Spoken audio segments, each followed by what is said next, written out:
दलितों के बाद सबसे ज्यादा गरीब, बदहाल, फटेहाल मुसलमान हैं। हम ये अपने अनुभव से भी बता रहे हैं। जितने दिन से हम पैदल चल रहे हैं, किसी भी मुसलमान के बड़े गांव में चले जाइए, हमने ये अनुभव किया चलते हुए।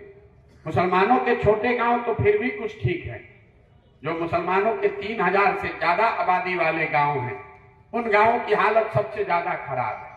क्यों है, ये हमने अध्ययन कराया तो पता चला कि जो 3000 से ज्यादा आबादी वाले मुसलमानों के गांव हैं, उन गांवों को राजनीतिक तौर पर चिन्हित कर लिया गया है।